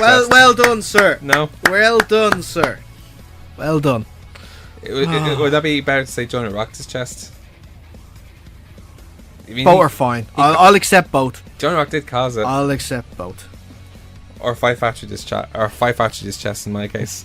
But anyway, Miz TV started first, where he ran down Daniel Bryan for not showing the week before, and he's now barred from Miz TV. He then tells Rollins that he's coming for his IC title, and then welcomes Jeff Hardy to the show, and immediately he started to stir the pot between Jeff and Orton, and before inviting Randy Orton out. And he says that while Orton is not a big deal and that they are cool, Miz says that Orton doesn't play well with others, and then brings up the short-lived SmackDown Top 10. Orton says no one cares about that list, which no one does. Miz claims Jeff cost Orton his match last week, and Orton cuts him off. Orton says that he's earned his title shot, and although they're cool, he's taking the title back at Backlash. Jeff says he can try. Out comes Shelton Benjamin saying that Orton doesn't deserve a shot since they beat him last week, and says he deserves a shot. Orton attacks and they all get into a brawl, and then Jeff takes out Miz, and he and Orton stand tall. An imaginary Teddy Long came out. It's a tag team match. Jeff Hardy and Randy Orton took on Miz and Shelton Benjamin almost straight away. Let's play it. It was a good match. Like, everyone worked hard. They all played their roles. Actually, a solid match. Actually, I thought between a lot of them. These four, if they stay together for a United States title feud, I'm okay with that. Even with All of these, what? even with Orton involved. Yeah. I'm for that Orton as will well. have good matches with these if Orton remains what we think he's going to be, which is heel. Yeah. There's so many hints of heels lately. Yeah. It's not. It's It's rude, more it's not likely Balor, Orton it's will. I think it's more likely Orton will than Finn. Okay. Yeah. Interesting.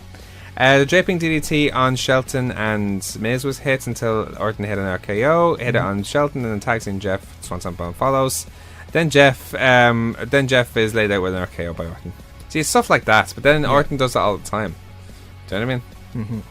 Backstage, Rusev and Aiden English met before Lana appeared. He said you need to speak to Rusev, and he said that she feels something is holding back Rusev, and was sort of referring to English when he went back and forgot his coats. Well, I hope this isn't the start of a breakup, because I'm enjoying them too much. Now I know you said that Undertaker's influence could make him be a push forward, but I think the best thing to push him forward is to get him out of a tag team, and maybe because they're not going to put the tag team belts on him. So his best work was when Lana was his valet. So maybe just put Lana back together. Yeah, but would you want to keep the Rusev Day thing going as well? Rusev Day can still keep going. But if you have Lana helping it as well, then yeah. I think it could be good with English and it could be a tree thing with Rusev with English as well. That's why it could work with the three of them, but it's hard to know. Kaz then came out with a segment saying that he's better than everybody, including Daniel Bryan, and that you think when you think superstar, you don't think of Daniel Bryan, you think of a guy like him. Might make sense. Bryan is weak and small and won't get a 5-star match on Sunday. You'll get a 5-second match instead, and says that he doesn't even need time to prepare and challenges Bryan to a match promo, down I like down. that. I like Yeah, that. it's a good his promos actually come like well and good, like have really come leaps and bounds. He then challenged Bryan to match straight out. A midget Daniel Bryan came out. Kaz made fun of him using all these short jokes and Kaz no selling and continues making bad puns. He then introduced him as a local actor before basically taking him out before refs came out. Like I don't know, like was all that pun stuff necessary? Ish. Maybe. I saw what he's trying to do, but see, here's my issue. Here's my thing. My 2 cents on this one. This match is basically to see how it has two objectives. It prolongs the anticipation between Miz and Daniel Bryan, which has to happen soon. Imagine they're saving that for SummerSlam. Probably, yeah. And this is in the meantime keeping Bryan busy until then, but at the same time trying to extend, where Cass is like with a wee bit of a push. So I think it's all benefits in that sense, I suppose. If it goes the way I think it will go, then I think everybody can win from this. Yeah. But knowing WWE, I know there's going to be a loser. We'll have to see what happens. And hopefully it's not Daniel Bryan. Oh, it shouldn't be. Nakamura then came out. Nakamura was demanding an apology from Rusev due to his actions at the Greatest Rumble event. Renee brings out Styles to the ring. Styles brings up Nakamura's constant, you call them low blows, won't say what them. It's constant cock punches. And Nakamura wants an apology. Styles says that Nakamura has been constantly ruining everything around him and says he's a coward. He says that Sunday will be different, no ruled, and he'll be an eye for eye and a 2 for a 2, and when it's all said and done, there'll be pieces of Nakamura around him. Then Samoa Joe showed up, saying that Styles is out making a spectacle of himself, losing focus, and says that Styles should be focused on Joe beating Reigns and proving that he's a failure, and then tells Styles to make peace with his destiny because he'll be coming for the WWE title. Then Nakamura came out, cat punched him again, and laid him out with a Kinshasa. It's good. It sets up the match, and then and the fact Joe is involved, it's probably plants the seeds of something. I think Joe. And I just had a thought there with it, and I think Joe saying that he's coming for the WWE title next, I think has also kind of given away who's going to win. Wait, think so? Yeah. In what way? Because you're not going to have Nakamura against Joe. I know he does face against face sometimes, but you never do heel against heel. Yeah, maybe. So heel Joe against heel Nakamura wouldn't work. So I'm thinking it's going to be heel Joe against face AJ Styles next. It could be, but again, that's something they can hype later on. not straight away. But he says he's coming next. He says he said himself he's next in line. Yeah, but that doesn't mean that there'll be another rematch. Yeah, but let's be real here. He wouldn't do that promo if it wasn't going to happen. Yeah, but You know, this isn't UFC where anyone can just say I want to be next in line and then Dana White decides you're not. This is Vince has told Joe, here's the idea of the promo that I want you to give, that you're going to be next. Go on that. We'll see what happens. You make a good point though, all the same. Xavier Woods could help with the prediction league. Oh, by the way, video is going to be out on Saturday for that. Indeed. So stay tuned for that. We have a very cool guest this week, actually. Yeah, like they were really good, actually. Yeah, absolutely. Yeah. So well known to a lot of people too. Certainly in Irish wrestling, anyway. Yeah. So, but anyway, the Irish Wrestling Forum, to be sure. Anyway, we won't give it away too much. Anyway, yeah, Xavier Woods definitely don't type of AA. Xavier Woods took on Sheamus one-on-one anyway, so I think they had to get back and forth before this, where they were like teasing each other about pancakes and stuff like that again. But it was a match where it was Woods who went on top, looked for the walk rope elbow, but then Cesaro cut him off. He then takes out Big E.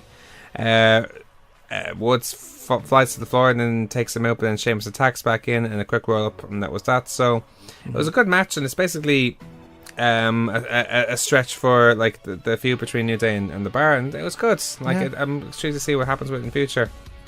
An interesting segment happens between Paige, Mandy Rose, and Sonya Deville. We met backstage saying, and they just want to know what the story is and when they get in the title match, and then Paige said, well, no, you have to earn it. And next week, Mandy will be facing Becky Lynch, and then Mandy and Sonya said, well, we kind of want special treatment. I'm like, well, Absolution's dead now. That's not happening. I can't do that with GM, so... So it'll be interesting. I wonder if that could lead to something later on where they have a feud or something like that. Like, obviously we know that Paige can't wrestle, but I wonder if it'll be a situation where they'll do something like it can't be an attack of any kind, I imagine, but we'll have to see what happens. So I think they will try and maybe ruin a load of matches, possibly. There you go. Yeah, we wanted a special treatment, so I'll ruin matches as a result. Anyway, Charlotte, Asuka, and Becky Lynch then took on Carmella and the Iconics. This was actually a good main event. Like, it was a really good closing stretch. Like, and it adds like a lot to, especially the Charlotte and Carmella match for Sunday as well. Yeah. Asuka hit a head kick for two. It broke down into a big move buffet essentially until Charlotte hit a moonsault off to the floor. Then Asuka got the Asuka lock on Royce and tapped out, and that was that. So again, like, and it's interesting because I have a feeling that like the Iconics will have something to do with that match between Carmella and Charlotte. I think so as well. I think they're gonna have. I think that those as a three together could work quite well. Absolutely. So we'll see what happens. Let's very quickly just talk about 205 and NXT. First of all, on 205 Live, Buddy Murphy made weight this time and therefore returns tonight to 205 Live. That is become his thing now. He has to make weight. I like it. Yeah, I like it. It's different. Yeah. Akira Tozawa and Hideo Itami took on the returning team of Brian Kendrick and Jack Gallagher. This is the first time that Kendrick and Itami face each other after Itami broke Kendrick's face back in December. Kendrick's face. Essentially, that's what happens. That's what happens. Oh, I know, it's just funny. It's funny. Anyway, Gallagher and Kendrick looked to go for Doomsday, but Tozawa fought them off, and then Tozawa went on top and got accidentally crotched by Itami, who went for the ropes, and then Gallagher hit headbutts to finish Itami. It was a pretty good match. Like, it picked up another win, but interesting now, Itami shouts Tozawa as he left, and Tozawa looked very disappointed by the whole thing. So yeah. So it's a shame. Like, you know, it seemed like they're doing all this cruiserweight tag team stuff, and now there's a breakup going on already, or seeds of it as well, at the very least. Yeah, looks like it, doesn't it? Hope not. We'll have to see what happens. Buddy Murphy took on Liam Louie one-on-one. It was basically a squash match where it ended by referee stoppage after a triple power bomb by Buddy Murphy, who actually didn't even pin him. Like, the referee just stopped the match. So, but it was a statement from Murphy, which I liked. Like, and I liked it. It's rare you see a use of a ref stoppage. That's very underutilized by WWE, I think. So, it just helps Buddy Murphy's character. It sets up a mentality where he doesn't give an F anymore. Yeah, like, you know, he's just out there, and that's that. After the match, then him and Cedric Alexander brawl, and then later on, Cedric comments on the attack and says that Murphy now knows where to find him, and they'll face but Buddy Murphy will face Mustafa Ali next week, so that should be an interesting match. Yeah. Finally, Drew Gulak took on Kalisto. 1-on-1. This is actually like again. I'm really like we talked about all the matches that say that this is probably the best match in terms of a heel and a face you could get, or one of the best matches between a Gulak and a Kalisto, where they played off like the stuff they had in the Gauntlet match the week before, and the styles mix very well. Like, you know, like it's not all too like high flying. Like, I'm really enjoying the character that Gulak does, like where it's like the no flying and the really gritty technical like ground wrestling that he does. It works so well in this. In the end, it was Gulak who answered back, and Kalisto hit the spike to Rana, but then Gulak cut him off and applied his Gulak, and the spike, Kalisto trying to fight back, he had to tap, and that was that. So many good spots in this match as well, by the way. Yeah. Like, there's a few, I think there's a blotch there with like a crossbody, but like there's a recovery from Gulak over that as well. He's aware of what to do away from that, like, so that takes skill in itself, I imagine. NXT now, Kairi Sane took on Shazna McKenzie 1-on-1. Now, McKenzie is apparently Shazza McKenzie, excuse me, who's apparently a regular at Schwimmer, the women's promotion. Shimmer, is that what it's called? Yeah. And it could be easily someone who could feature at the Million Classic later on this year. Pretty much a squash match. But then Lacey Evans came out, faking being nice to Sane, issuing an apology before knocking her out. Interesting stuff. See what happens with that. Now, Lacey Evans seems to be getting a bit of a push now. Yeah. We'll see what happens there. TM61 took on the Street Profits. It ended when, very, very surprisingly, where Ford runs in, but then Torn rolls him up on the ropes, and then with the help of Miller, gets a bit of a heatish win. So, which I like, you know, because I think that's what TM61 needs, like, especially after losing the Gusty Classic so early, like, you know, on their return. So, something they need. Now, Kona Reeves made his repackaged debut against a Patrick Scott. A good set of moves, like, you know, it was a fine squash, like gut wrench suplex into a follow-away elbow drop into a Hawaiian drop was a good win. And it's what he needs, so, but, you know, we'll have to see what happens. It's his debut, but, you know, for me, like, you know, it's a good first impression, so.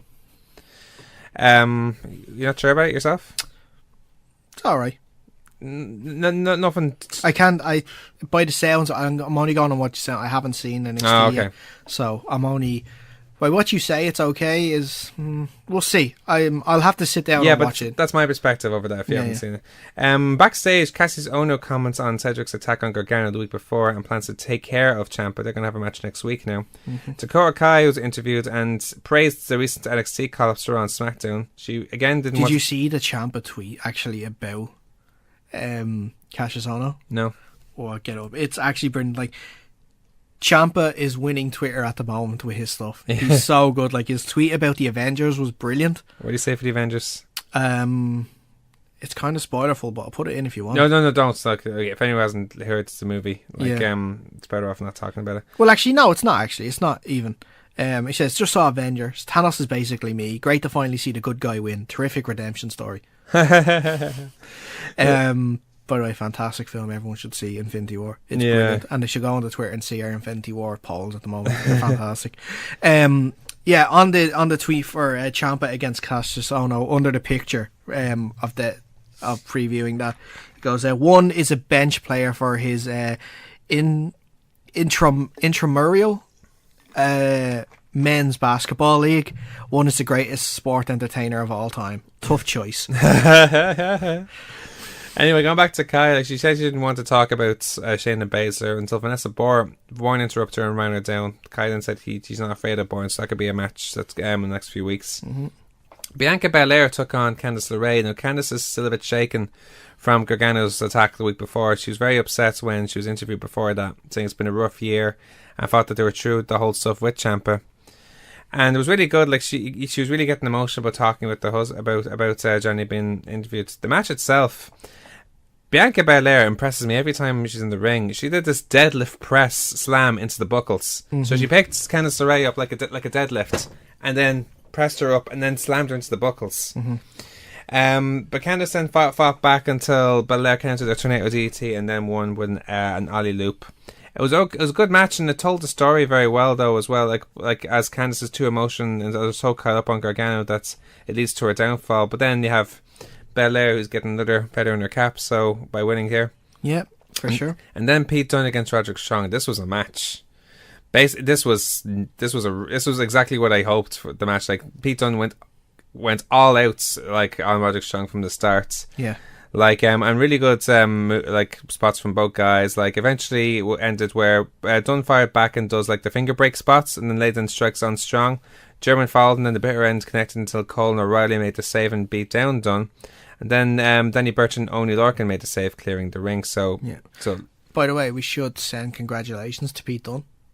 Yeah. His girlfriend has announced that she's pregnant with their first child. Good. So congratulations to them. Indeed, congratulations to them.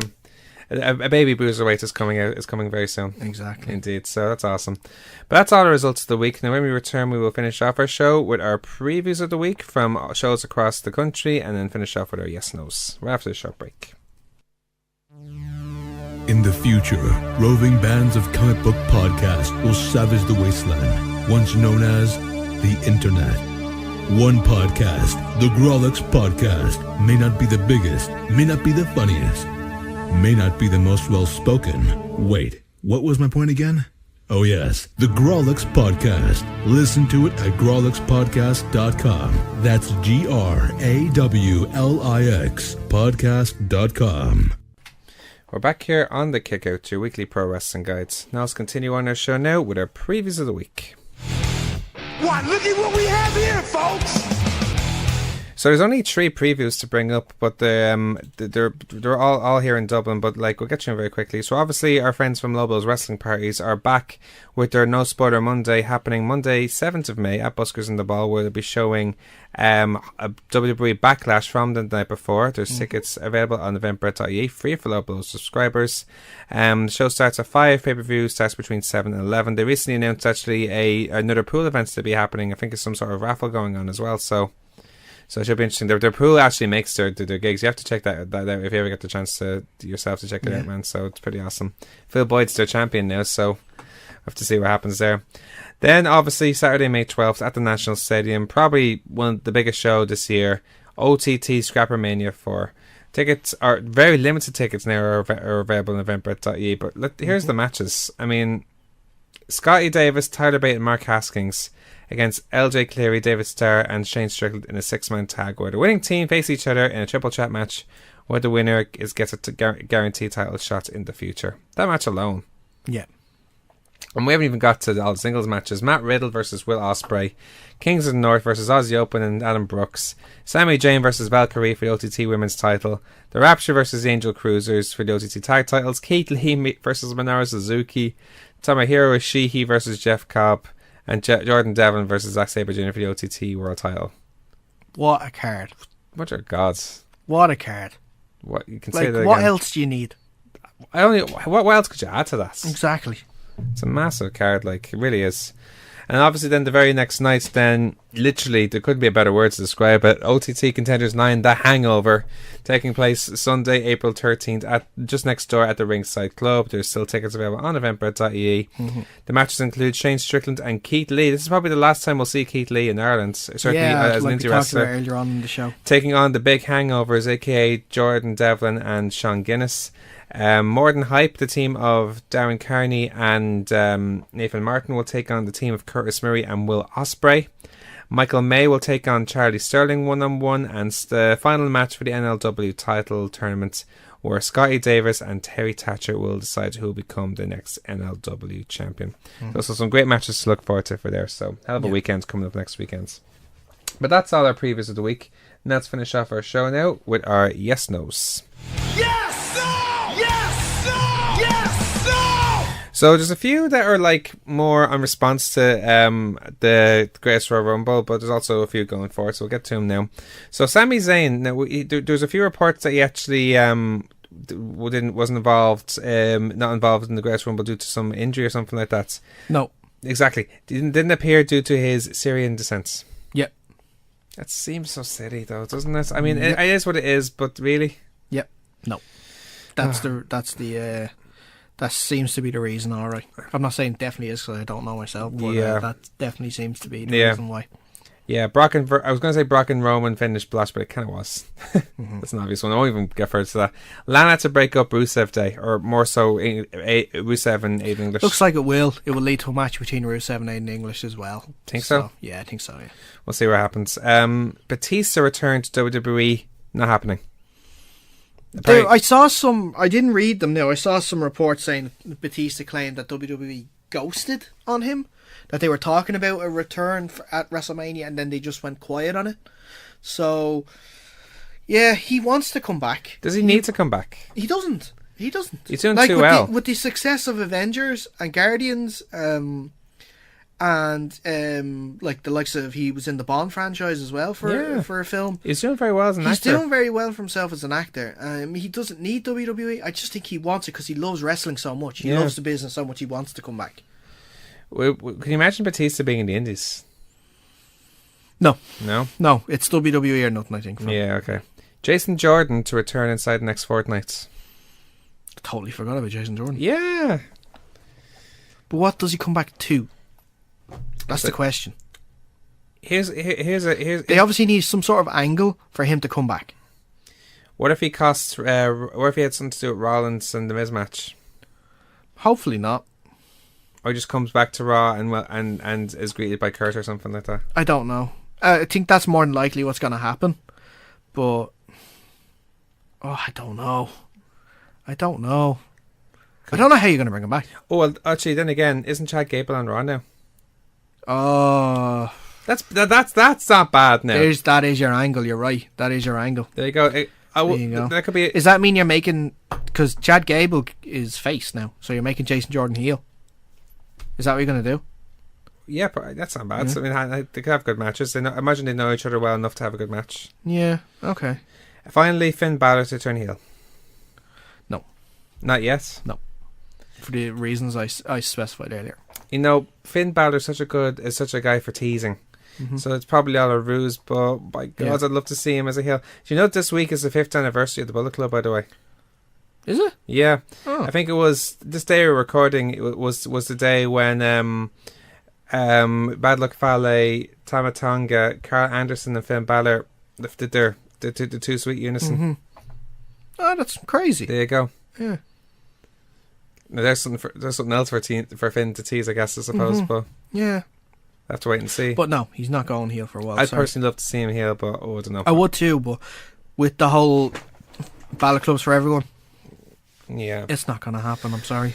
On that note, that's all the time for we have this week on the Kickouts, your weekly pro wrestling guides, right here on 90.3 Near FM, on the EMC Podcast Network, and on all good podcasting providers. Make sure to check us out on Facebook at facebook.com/The Wrestling, our Instagram at The Kickout Wrestling, or Twitter at The Kickout Live, my Twitter at Dave Bandana, and Darah's at Mars Bar. So now we're looking forward to Backlash now. So it's like it's the first pay-per-view WWE doing now that's like unison now of the two brands. Yeah. So it's the cross-branded one. Yeah, pretty much. So yeah, and some good matches to look forward to as well. So, and we're only no tag belts on the line though. No tag belts yet are on the line. Yet they're not going to make a match here in the middle of it. I don't think. Think so? No pre-show match involving it. Which no cruiserweight anyway. No cruiserweight title match either. Obviously, no universal title match. The main reason why, and I love, because we recorded our prediction video yesterday. Yeah. Before we record the podcast on Wednesday. And the shock of you and our guest, when they finally realised why it's co-branded now, because they can actually have a main title as the main event from now on. It makes sense. That I couldn't believe that you two had not thought of this before. It seems like you think because the WWE title match is there, it seems like a Smackdown show more than anything. You're like, oh, why are Raw people on this? It just allows so people can forget about the fact that Raw don't have one now. It's all as simple as that. Yeah. That shock alone was brilliant. I can't wait for people to see that. But he's just like, oh my god. Yeah. Goes to show you. Anyway, we'll be releasing our prediction video. It'll be out by now, I imagine, by by the time we yes, because I think this will be out Sunday, so it would have been out a day already. Yeah. The show is on Saturday, but we're releasing the podcast on Sunday. And we'll be back next week with the latest developments from the world of pro wrestling, both here and abroad, including a review on Backlash. But until then, I've been Dave Cullen, he's been Daragh Maher, this has been The Kickouts. your weekly pro wrestling guys. Thank you so much for listening.